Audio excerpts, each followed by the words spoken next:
before we get started, I'm curious. When you hear the word no, how does that make you feel? And I want to call on like 3 people just to set the tone. Okay, you right there. Yes.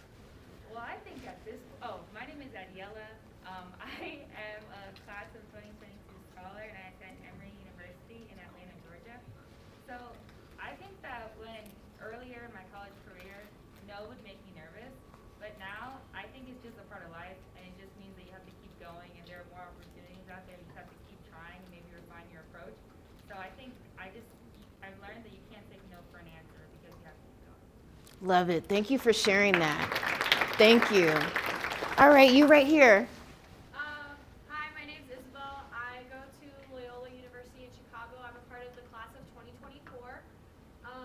But for me, when I hear the word no, it makes me want to do it all the more. So like, if something's challenging and other people want to say no, it kind of gives me the opportunity to step up to the plate because I know I'm capable of more than I can imagine, and I have that potential to fulfill. Awesome. Thank you for sharing. One more. All right, right here. Hi, my name is Kat. I'm class 2025. I'll be attending Howard University. Okay. Fellow Bison. You know? I forgot. I messed that up. You got to do that again. You know? Come on now. I think what it makes me feel whenever someone tells me no, it makes me want to work a little bit harder. It also kind of makes me like irritated that they don't think that I can do it. So it makes me like want to have that over them. Like, I did it, you can do it. Now it makes me want to inspire the people around me to do it as well. Love it. Thank you so much for sharing. So, for all 3 answers, I felt the same way. I felt the same way about the word no. Actually, I still hate the word no. For me, it feels definite. It feels like something's impossible to obtain. And so I don't like that word. And there was a point in my life where I heard it a lot. But we all hear it a lot, right? We hear it when we're young. It starts off when we're babies, right? Our parents are like, don't touch this. Don't do that. You can't have this, right? And it's a way to train us, set boundaries for us, to prepare us, right? But as we go and we grow, we hear it, but sometimes the word no, if we hear it a lot, we start to believe it. We start to believe that something's not obtainable. We start to believe that we don't have what it takes to do something. And so that's when you have to kind of shift that mindset, right? And so there was a time, and my mom's here today. Give her a round of applause. So I told her she was part of this, and she just learned about this. But there was a time when I was 2, right? And there was something that I wanted, and I didn't even let her know stop me. So how many of you, when you were younger, how many of you hated going shopping with your mom? Yes. So did I. I hated going. I was like, what are we doing, right? So one day we went to a thrift store, and I was young, but I remember this toy. There was this shiny toy. It was red. It looked like a clown shoe, right? And it had this detailing on it, like white, the shoestrings detailing. And it was like a scooter, so you sit on it and you just kind of scoot around. So I saw this toy right when we entered the store, and I went straight to it, and I scooted behind her as she looked around, right? And then she kept saying, get off the scooter. No, you can't have it. Get off, get off. But I didn't whine. I didn't cry. I looked up at her, and I still scooted around, right? And guess what I did? I scooted right out the store with this toy, this big shoe toy. And she looked at me, and she turned me around, and she went to the cashier, and she paid for the toy. So in that moment, I came, I claimed it, and I conquered. I rolled right out of that store with that shoe, and I didn't give up. I kept scooting around. And, you know, there was something special about 2-year-old me, right? And it's not being spoiled, okay? Let's not get that twisted. It wasn't that. I was determined. You know, I knew that I wanted to have that shoe, and nothing was going to stop me, not even mom. But getting that, you know, getting what I wanted was easy then. But as I got older, it got harder. So another challenge that I faced was when I started high school, freshman year. My first obstacle was with my teacher, an English teacher. So before I start this story, how many of you had teachers that you just couldn't stand? Yes. I know the pain. So freshman year, I was in honors English. And in that class, you're required to read a book, and you have to write an essay or do a project. And in that first week, you have to take a test. And so I did everything, to prepare for that first day of school. I was so excited. So that summer, I read my book. I even put together these mock, book clubs with some of my peers so that we could ace this test, and I worked so hard on that project and that essay. And so the first day of school, I turned that assignment in. And I was so proud of it, and I was so confident because I put so much work in it. And I just knew I was going to just ace my freshman year. Well, y'all, this teacher, she was a tyrant, okay? I wanted to use an example, but I wasn't sure if any of you all were Grey's Anatomy fans. Yeah, okay, so you know Miranda Bailey? Yes, that was her. That was my teacher. So, what the thing about her was that, she was really challenging in terms of her workload, very blunt with her critique, and very intimidating. It was scary to ask a question in that class. She would humiliate you. Any question was a dumb question. And so everyone was pretty scared. We were walking on eggshells in that class. So, and it was so bad that the first 2 weeks, I remember 25% of the class dropped out. And then my midterms, another 25% dropped out. So that's how crazy that class was. But anyway, we get to class. By the end of the week, we're getting back our papers. And she's going one by one, putting the papers face down.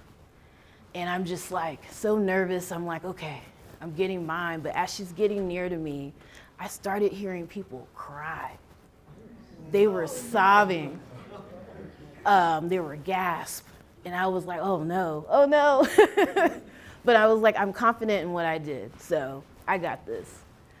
So then she comes to my desk. I take a deep breath. I close my eyes. I watch her put my paper face down, and I turn it over. And OMG, that paper was bleeding. It was so much red on it. I'm like, what is this? And then I look up to the top, and to my surprise, I had a D. And I'm like, what? I don't roll like this. A's over here, okay? So this D, I just couldn't. I didn't cry, but I raised my hand, and I asked to approach her desk because I wanted to know what was going on. Walk up to her desk, and I quietly say, can you explain to me why my grade was this way? And she loudly said, you didn't follow instructions, and you shouldn't be in my class anymore. You don't have what it takes.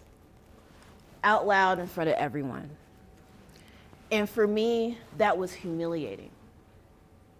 When I heard her say that to me, I heard her say no to me. That was a no to me. That was her saying to me that I couldn't make it in this class, that I couldn't achieve. And I also saw that she made up her mind about me, right? She already just kind of counted me out. And I set out to prove her wrong. I wanted to be in that class. So I didn't drop out. I kept going. And from that day forward, I did what it took to get A's. I got A's on everything. Even the midterm, got 100%. And I made sure, thank you, I made sure that I could prove her wrong, because I couldn't take that no, I couldn't let that no set the tone for the rest of my high school years. What'd she say? Huh? What'd she say to you? Well, you know what? I actually love her now. It's funny because through that humiliation and in that fight, it made me stronger. It made me want to go. And so it was a challenge that made me a better student, I believe. And so I think in hindsight, I like her now. And then we just grew to like each other later on. I think she respected me. She saw that, okay, she didn't let me, place that on her. She rose to the occasion. She rose above that. And so that's another example of, claiming what I wanted. I was going to turn that D around, and I conquered it. I knew that I wanted to be a great student, and I wanted to get good grades, and I chose to accept the challenges that she threw my way and anybody else. So now we're going to jump 7 years from freshman year. Now I am a college grad, and I'm ready for the real world. And I started interviewing for jobs. I still hated the word no, but I wouldn't let it stop me until one day it did. So you all, I went on over 100 interviews in an 8-month period when I graduated from college. That was 100 times someone rejected me, 100 times that I felt like I wasn't enough. And it was around interview 75 where I just wanted to give up. I just couldn't. That really just changed a course for me, number 75. And I'm going to tell you why. Going through that many interviews is difficult. It's difficult because of the preparation it takes. When you find a job, you're going through, all these lists like LinkedIn, Indeed, and you find one that's interesting, right? Then you have to tailor your resume. So let's say there's 5 of them, 6 of them that you find. You have to tailor your resume for each of these jobs. And then you apply for them.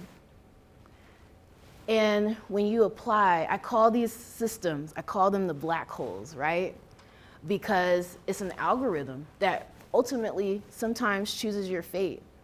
When you put your resume in, this algorithm picks and chooses whether these companies are going to talk to you. But of course I went the extra mile because I did not want that black hole to determine my fate. So I would look through the job description, and it would, tell me who I would report to if I got that job. And I would take that information and I would go to LinkedIn to find that hiring manager's name and email. So I would write a little note to introduce myself, put my resume in, and 80% of the time that's work. That's how I got the interviews. I may not have gotten the job, but I got the interviews because of that extra step. And so after doing that, now it's the waiting game. So my next question to you all, how many of you check your phones constantly after sending like a text message to someone that you like or that you have a crush on? Maybe even a DM, right? Yeah, you're like, refresh. Did they see it, right? Yeah? Well, that's how I was with my inbox. I kept refreshing every 30 minutes, like, did they write me back? What did they say? You know, I really need to chill out, you guys. I was just refresh, and my heart would literally skip a beat. Literally, whenever I saw that my inbox had a notification, and I was praying that it wasn't spam or a retailer sending me a discount. I couldn't wait for someone to say, come in and let's interview. It was that moment of hope, that nugget, you know, of joy. And so I would get ready for these interviews, pick out an outfit, you know, but this time, this number 75, I said, I want to do something different. I want to go the extra mile. So I decided to create these portfolios of my work to give to everyone that I would interview that day. So I made a trip to Kinko's and I said, you know what? This is it. I'm going to do something different. I'm going to get this job. They're going to be impressed with me. So I did the extra prep work. I put money on my Metro card. How many of you are from New York or have ridden the train in New York? Yep. So I put my little money on my Metro card and I took the 40-minute ride. And when I'm riding on those trains, I like to listen to music. I love DMX, R.I.P., you know, some gospel music to get me centered and, you know, at peace. And so I get to the interview and I look around the space. I like to go in thinking, this is where I'm going to work. I like the vibe, like I check everything out.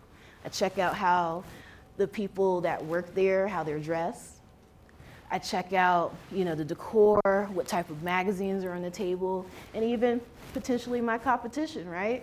Sometimes they have someone sitting there waiting. I wonder if they're there for the same thing. You know, I was putting my best foot forward, and then I got hit with another sorry, we don't want you. That's how I took it, another rejection. And, you know, soothing that hurt wasn't enough. And so I hit my breaking point, you all. I was experiencing job search fatigue, is what they call it. And I curled up in that bed and I just cried because I didn't know how to move forward. But I knew I couldn't help myself and I needed some help. And I felt alone in that moment, you all. I felt alone. And it was at this moment that I was like, you know, I have to do something different. So I needed to start asking for help. And that's what I did. I had to get rid of that shame that I felt because of the rejections. It wasn't my fault, but I carried the shame around. And I need to stop acting like it was okay. Like everything was okay. I really was acting like I'm fine, but I'm not. And so by acting like everything was okay, I wasn't being honest with my network. I wasn't being honest with my friends, people who could actually help me. So I decided to dust off my, you know, contact list and start asking for the help that I needed. And so I got savvy and I started reaching out, setting up luncheons, meetups at people's offices, introductory interviews, just so that I could expand my network and cast my net wider for an opportunity. And you know, this gave me so much hope because so many people were receptive, you know, even to the point where there were times they knew that I was hitting fatigue and they would call me. Some of my friends would call me in the middle of the day. Hey, did you leave from your laptop and go take a walk around the block? Let's go to happy hour tonight so you can step away from the computer. My treat. Come to my office for lunch. We always have free lunch, and you can meet some of my coworkers. And my network stepped up in such a big way. All I had to do was ask. All I had to do was ask for help. But there was one meeting that really changed the course for me, and it was a fellow Bison, one of my friends from Howard. And we had lunch, and I finally told him about that 75th interview. I told him everything that happened, and he said, wow, Brittney, wow, I didn't know. You always acted like everything was okay. And he, you know, that was his time. You know how the old folks go. Trouble don't last always. You know the sayings they have, you know, trouble don't last always. There's light at the end of the tunnel. But this time, he said something different. He said, Brittney, this is lemons to lemonade. This is when you take those lemons and you turn them around. You make something sweet. And I smiled because I've always heard the saying, right? But it was different that time. And I was like, wow, this really is my lemons to lemonade. It really is a chance to work through this and get on the other side of it. Because when I'm on the other side of the journey, it'll be so sweet. I just gotta work and make lemonade. And it was a moment that I would remember forever. And it was that conversation that revealed to me the power of being transparent about what I'm going through. It was nice to feel supported through this journey and motivated to keep going because I wasn't alone in this and I felt alone. But once I started to talk about what I was going through, people came and I was no longer alone.